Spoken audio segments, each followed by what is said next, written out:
A couple of weeks ago, I uploaded a video titled Obito versus every Shinobi village.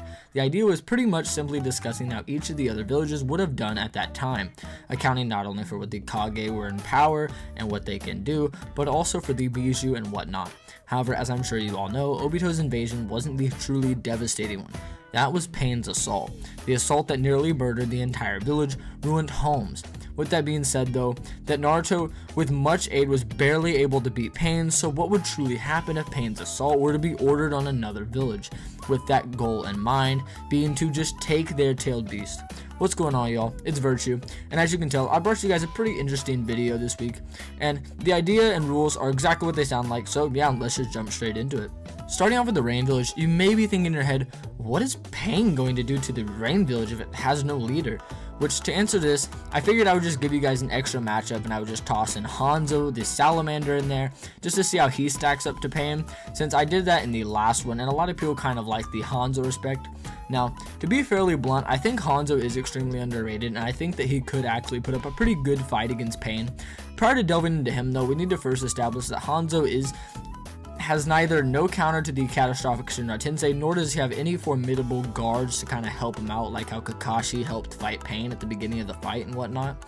Hanzo the Salamander is a character and is a man who lost his shinobi way towards the end of his life, with Mifune comparing him to even just a dull blade. This is very crucial as we know that Pain and Hanzo already fought, with Hanzo losing rather humbly. However, this was a Hanzo who had completely lost his shinobi way, no longer desiring to conquer and unite all the great nations under his rule. So considering how important mental states can be in Naruto, especially when discussing their shinobi way, tends to be very important. So to those who are already going to comment, but Pain actually already no diff that fodder. It's just very disingenuous. Please don't do that, since we already know that Hanzo during his prime is an absolute animal, and many people are quick to forget how the Sannin actually got the reputation as the greatest Konoha shinobi, which is during the Second Great Shinobi War, when they went into battle with Hanzo. They didn't kill him, they didn't hurt him, they simply survived his wrath, therefore he granted him their notoriety.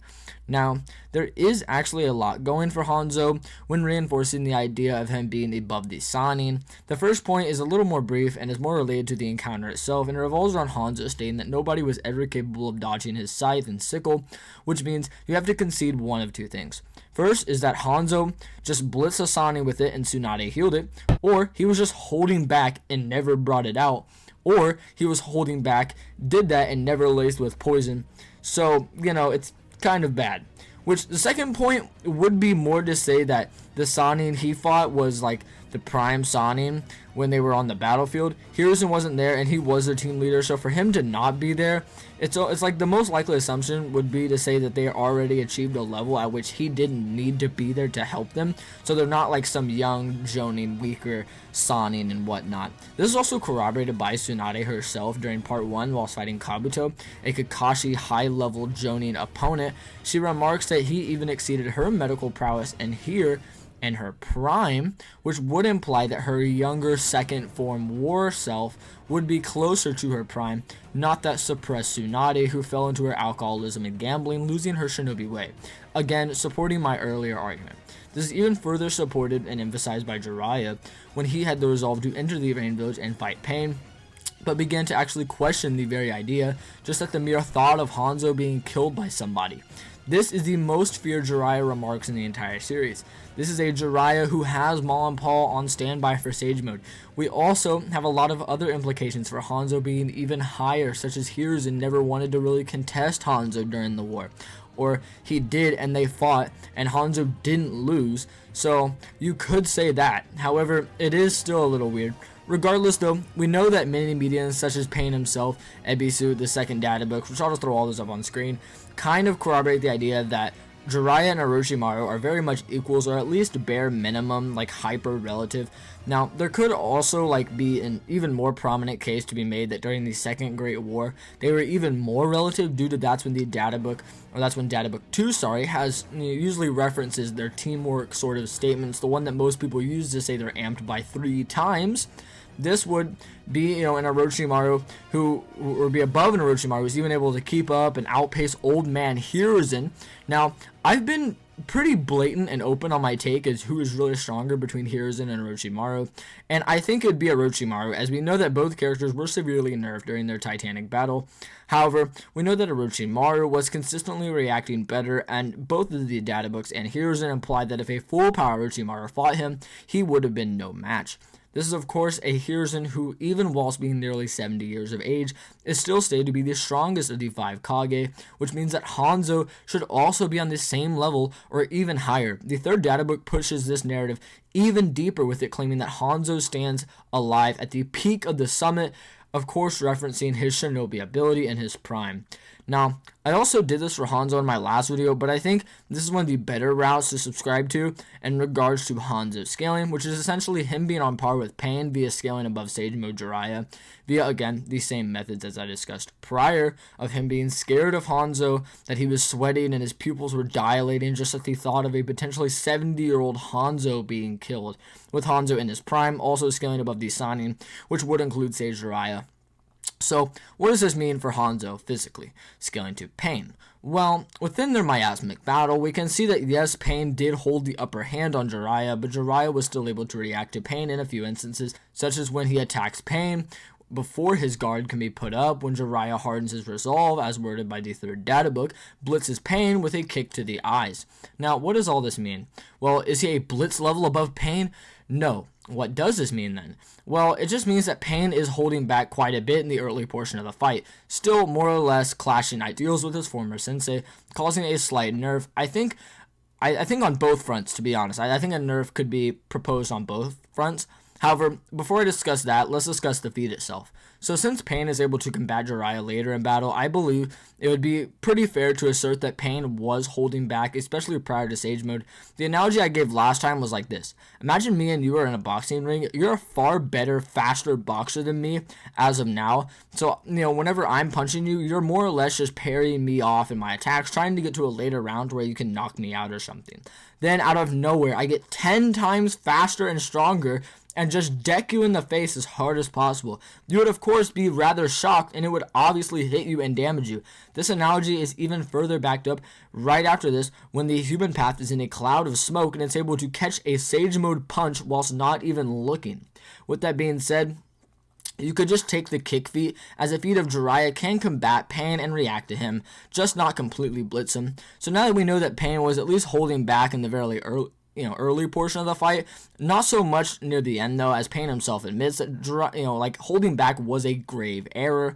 However, for Jiraiya, we know he isn't actually trying to kill Pain and is trying to test all of his abilities to decipher how they would work, and even when Frog Song blitzes Pain, Jiraiya notes his sadness at the idea that Nagato didn't even defend it and didn't have his guard up. Even if you're not being generous to Jiraiya, you still have to consider how Obito mocked Pain, claiming his hands were full, with the next chapter pretext supporting that, and just as much as Pain himself claiming bluntly that if all 6 paths were out, he would have lost. So with them being able to combat each other, with this being a stronger Pain than the one that would be actually fighting Hanzo here, since it would be unfair to the other matches if Pain was in the Rain Village, obviously, so we're just trying to keep them all equal. We also know that Hanzo is above that Jiraiya, so I think the saying this prime Hanzo is slightly above Pain in physical stats. Now, does this mean he straight up wins? Well, no, not exactly. This is mainly in part 2, yes, they could very much be relative in their respective tiers of strength and speed, with Pain's abilities being a very awkward counter to Hanzo, with Hanzo's main asset being Ibusei's poison, which gets kind of complicated in regards to how it actually interacting with Pain's bodies. So, we know that of course the bodies are dead. The functionality of them, however, does operate similarly to an alive body, with the paths having blood and can talk, therefore oxygen flows through their system and into their blood. So I think it would be pretty fair to assume that if the poison comes out, and it would pose a pretty serious threat to the Pains. The problem for Hanzo here though is that when Pain has access to the Shinra Tensei, which this should be more than capable of pushing the cloud of actual poison away. This is fairly likely, as we saw that when Pain was in the Elite, Shinra Tensei was being used constantly, and it was just going timer after timer after timer. This isn't all Hanzo has to offer though, however, as we know that it only takes 5 minutes for a new batch to be cooked up, and since we are aware that nobody was ever capable of dodging his scythe and sickle, which is fast enough, much less combined with Hanzo's quick body flicker, it would be fast fast, probably beyond like normal naked eye techniques that tend to cause Pain some trouble. So I think that Hanzo could definitely kill quite a few paths with just his body flicker of own, just going around with his scythe and whatnot. And you also have to understand that every path, even the Preta path, would die due to the poison. The Preta path is only able to like really absorb like ninjutsu, and the poison isn't ninjutsu, it's actually just generated from Ibuse's body. So every path except Tendo would just die from the poison if it were to be dropped on them, with Tendo being the only counter that could just use Shinra Tensei and push it off, I guess. So, with that being said, considering we are all aware that Hanzo is probably above Pain in physical combat speeds and has the poison and body flicker that would just slaughter most of the paths, since it's implied that his poison covers his weapon similarly to how Sasori laced his sand, many people do like to downplay Hanzo's poison by saying that Chiyo came up with an antidote with it and they were rivals during the Second Great War and she couldn't even beat Sasori. Which, to address that, and the first point, yeah, she had an antidote and had years upon years to conduct that antidote, and when compared to Sasori, she was mid-battlefield, no medicinal supply or medical supply whatsoever, and Hanzo's poison also has a faster fatality rate, so that could imply something as well. The next thing wrong about that is Chiyo being Hanzo's rival. That is simply erroneous. It's fairly obvious that she is below Tsunade in the beginning of Shippuden, and during the war, it's more than likely that she was just a medic of that war who treated patients who were harmed by Hanzo's poison, not that she was legitimately trading blows with him or something like that. Also, wouldn't you think that if he dubbed the Sannin, who are just there just for surviving a fight with him, he would have also done the same for Chiyo if she claimed that she fought him many times? Probably. So I think that in the end here, if Pain comes to the Rain Village during Hanzo's era, he would have lost. I haven't even discussed that we know that they are fighting in the rain, and since Pain should be on the back foot, Hanzo could force him into many bodies of water around Amegakure. This is crucial as the third data book does claim that no one can outdo him underwater. So seeing a case of Pain winning is unlikely, and Hanzo is just a pretty bad matchup. So I see Hanzo successfully saving the Rain Village like mid to high diff. Now, onto the Mist Village. So, yeah, the Mist Village is really interesting. Now, I suppose you may be asking yourself, wait, Virtue, you don't actually think Mei has a chance, right? And which, in response to that, I say, let's just analyze what Mei is capable of. Since I know we all love to hate on her, but she is still very powerful and underrated nonetheless. Let's begin with the War Arc and just analyze what she really did against Madara. So, when we could first see in the opening of the interaction, Madara first sees her jutsu and calls it pitiful, yet a few scenes later hails it as rather impressive, being able to even melt his Susanoo, which she also did this to Sasuke back in the 5 Kage Summit, with the data books even using that instance to imply there is no match to it. However, yes, that would apply to Pain, but he doesn't really have any physical defenses and just kind of relies on other things, but it would obviously melt his skin. I don't really think anyone would contend that. The chakra rods are really durable, so I'll leave those up to your interpretation. However, Sage Naruto could break them, so, maybe. The next feat I don't really see many people bring up is when Tsunade is combating Madara, and he fires a majestic destroyer flame, to which she doesn't even react to. However, Mei intercepts that with her water-style water pillar, followed by her dragon missile, all before Tsunade could even react whatsoever. So even though this is a semi-fatigued Tsunade, Mei is still very impressive nonetheless. Now, yes, we already agreed that the lava style could obviously hurt the paths of Pain, but her acid corrosive mist should also be able to do that as well, since it was messing up Sasuke pretty bad. The problem for Mei, though, however, is even if you give her that above fatigued Tsunade and grant her a slight speed advantage, she, unlike Hanzo, cannot make up for the overwhelming effect that the Pain's bodies present as, the numbers advantage, I guess, if you want to call it that. Now, I will say, since Chojo and Ao will also be fighting Pain, this does help actually a lot, mainly because of Ao's Byakugan, which means that if Pain is in the chameleon or hiding inside of it, he'll see that, and even if Nagato decides to resort to Tendo and begins to allocate more chakra to that body, Ao can immediately note that to Mei, which will give her a good advantage in this fight. Now, this could also put a target on Ao's back, since Pain should recognize Byakugan, forcing Mei to try to take a more protective approach, which could lend credence to the idea that maybe she could use the corrosive mist to kind of act as like a barrier so that no pains could kind of get through to that body, which would force a Shinra Tensei immediately, resetting the timer, allowing Mei to have time to strike. Even then though, the Ashura Path could just send missiles through it or another projectile. And even if an opening is granted, Pain should still, he should still be able to react to this Mei, even in close quarters combat, since Pain scales above Sage Mode Naruto, who in many medias is implied to be equals or on the level of a stronger MS Sasuke than the one that could combat both Chojuro and Mei at the same time. Also, she doesn't have a super advanced body flicker or teleportation technique, so it could be similar to Jiraiya's case, where in one instance where the perception was directly aiding the pass, he kicked it in the face, and when the perception was being accounted for, Pain caught a blind Sage Mode punch, which pushes the idea that the vision allows for amped reaction speed and really does help his speed just overall. So, do I think that she could take down some paths? Yes.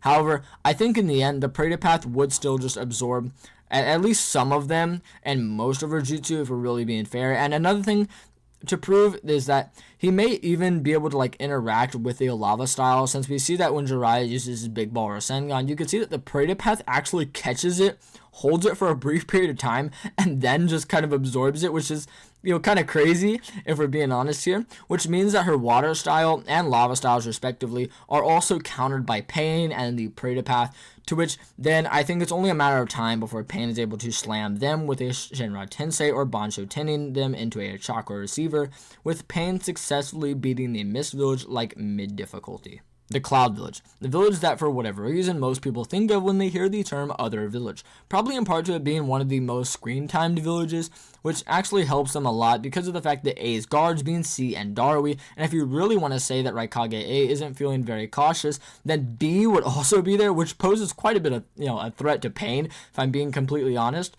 Now, I'm not an avid supporter of A being relative to Hokage Minato, it's just not that narratively implied, and I made my own arguments addressing that, with my favorite of them being that in the Ford Databook, A is stated to boast a godlike speed, and in the Ford Databook for Hokage Minato, it says that he has the greatest in godlike speed, to which A is still much more implied to be that Jonin Minato tier for Naruto to surpass as KCM1. He is still extremely fast, however, even being able to react and blitz and keep pace with MS Sasuke in combat, whilst only in V1. Regardless of, however you want to splice it up, A's scaling to Pain should still be stronger than A, obviously, but probably faster as well, for being completely honest. Being able to outpace Sage Mode Naruto would be relative to a stronger, more amped up Sasuke, who even achieved the V3 Susanoo and has a lot more hatred amps by this point. This is very consistent when you do consider how A is much more implied to be a Sannin-esque tier fighter, with him and Base Tsunade being relative in the War Arc, which I've already talked about Pain versus Jiraiya, so just kind of do with that and kind of apply it here, I guess. Now, this also means that Pain should also then scale above Darui C and Killer B, as they are also more or less just under V2 Raikage's level, so Pain should be able to react to them pretty handily. This again holds validity with Kisame being able to react to Killer B, the fastest of those three, to which Pain is directly stated to be the strongest man in the Akatsuki. So yeah, let's stop overrating those characters and just throwing them to KCM1 level and they blitz Pain and give Pain the true respect that he actually deserves in this matchup. Now, in regards to the matchup itself, the first things first is, where is Pain actually going to drop the Shinra Tensei, the chaotic one? Because as we know, Kumo is literally on just a bunch of peaks of mountains, or big spikes, I guess is kind of what it looks like. So does he just fire it at the Raikage's office? Well, no, probably not, since we know that if B is constantly training and honing his skills, then he definitely would just be in the training grounds where he fought Sasuke. And I mean, come on, it's kind of what he was doing on the first page. It's probably like he's training right now. So Pain could fire it here, but that might kill B, so I'm not sure if Pain would even be willing to risk that, if it just kills him off start maybe, or hurts the body too bad. Also, if you think that B is in their training ground, Pain could just take him from there and leave him. However, for the sake of discussion, let's just say that B is in the Raikage's office, Pain blasts a smaller one, and then A, B, C, and Darui are all just, damaged to some extent. I mean, it's a chaotic Shinra Tensei after all. Now, you also need to factor in that they don't know his abilities, and this is a supreme disadvantage, since Pain counters a lot of their combo attacks with him being able to see through stuff and absorb ninjutsu. An example being, their combos with the light and the water style jutsu combo done in the 5 Kage Summit. Pain could just see through something like that and absorb it, We also know that Pain skills above the Raikage in speed, so he could also just absorb the lightning armor as well, as that is just pure Raiton chakra, which does mean that a lot of Raikage's main physical attacks, such as Liger Bomb and Guillotine Drop, would be lacking the normal potency, I guess, if you will, just due to the the Raiton not amping them.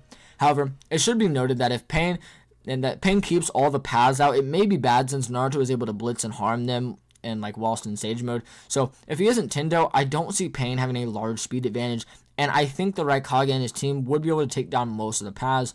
However, Pain could probably just edge them out, with Pain successfully beating the Cloud Village like high diff.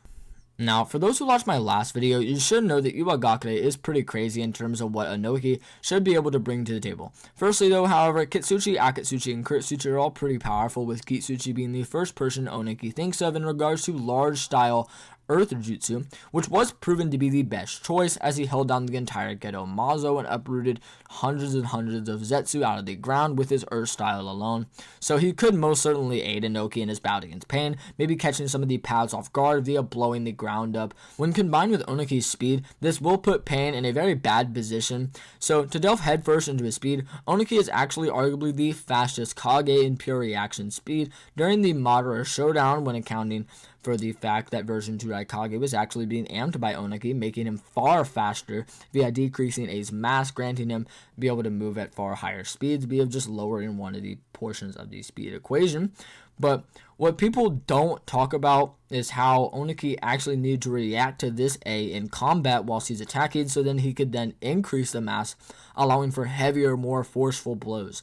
This obviously means that Inoki is capable of combating an extremely amped version 2 Raikage A. Oniki can also fly, which, to be fair, isn't quite as quick as his combat and reaction speed, but is still able to outpace Deidara's flight in several instances, while seemingly holding back, since we know that in a fight against Mu, he completely blitzed behind him and weighed him down before he would ever even be able to react. This would be the same Mu who easily avoided a clone of KCM1 Naruto from behind his back, which is consistent if you remember to defeat just prior, with him being able to, react to that V2 lightened A, which moved so fast where he blitzed moves so hard he was even invisible subsequently. Also, if you're going back to the same Madara and his Susanoo, he does the same thing there as well to him. Now, let's just backtrack to the 5 Kage Summit, and what you can see here that when Inoki is going to use particle style to absolutely obliterate Sasuke, he managed to just completely engulf him instantly and was about to kill him until Obito's Kamui speed barely moved through it and saved Sasuke. Oniki also doesn't train between the 5 Kage Summit and the War Arc, so you could argue that he's even weaker due to how much how much he's aged and whatnot, and how much his back's truly impacting him after all the fighting he's kind of been doing. Now, Pain simply has nothing at all on the speed levels as Inoki, with some paths being blitzed by Seijimo Naruto, and even Tendo getting a run for his money with a Six Tails transformed Naruto, not even a full-on KCM. To which Oniki should be on the level of, and in terms of physical strength, Pain's most durable attribute being his shock receivers were snapped by Sage Naruto, which in comparison to Inoki's feats, such as him holding up Madara's entire Tengai Shinsei, aren't all that impressive. To aid Inoki on that battlefield, he will also have the Jinchuriki that Pain will have, that he's obviously trying to capture in this scenario, which, since Iwagakure has 2 Bijou and Pain is kind of the big leader guy, we're just going to say that he's gunning for Han, the 5 Tails, rather than the 4 Tails, which this Han is arguably a perfect Jinchuriki since he is capable of using Bijou bombs and whatnot, so Pain will obviously have some trouble dealing with him. So couple that with the fact that Inoki is faster and stronger with particle style, Pain's probably going to die pretty quick, with Inoki saving the Stone Village pretty fast, like mid-diff. Last but not least, well, it actually might be the least. Anyway, we have Gaara in the sand. Now, the first problem for Gaara is that when this happens, example, i.e. Deidara and Tamari and Kankuro do not help Gaara. So Gaara won't have his aides to help him, or the Jinchuriki, since he is the Jinchuriki. And I'm just going to say this right now. Gaara isn't winning this fight, not particularly in part to him being physically unimpressive, but instead just due to him having all kinds of nerfs placed on him and just bad circumstances in general. Gaara does have some impressive speed feats later in the war arc with this sand, such as, him being able to save a fatigued Mei and blocking the Susanoo clone at the same time with his sand. And even, far before that, back in the 5 Kage Summit, he was able to, place his sand, in between a falling Raikage and MS Sasuke's Inton Kagetsuchi. Now, does this directly scale him above both? Well, not necessarily. The Raikage is falling, and yes, this is an attack. However, propelling yourself at that angle is rather difficult, and he wasn't shown doing that. As a matter of fact, he kind of just jumped up for the guillotine leg drop in the first place. So, it just doesn't scale anywhere. And again, Pain scales above that stage mode Naruto, who is once again on that, MS Sasuke level. So, there not really much that Gaara can offer here to the table in this situation. His sand can't really even play, defense, since Pain Shinra Tensei is stated in the 4th data book to be, capable of repelling everything in creation. So, yeah, I see Pain successfully beating the Sand Village like mid-div. But what did you guys think? Did you guys think that, maybe Pain is truly the solo invincible god of the Naruto world and just slaughters every village at once? Or maybe you think that he actually gets bullied by every village and is completely fodder? Either way, make sure to let me know in the comments below.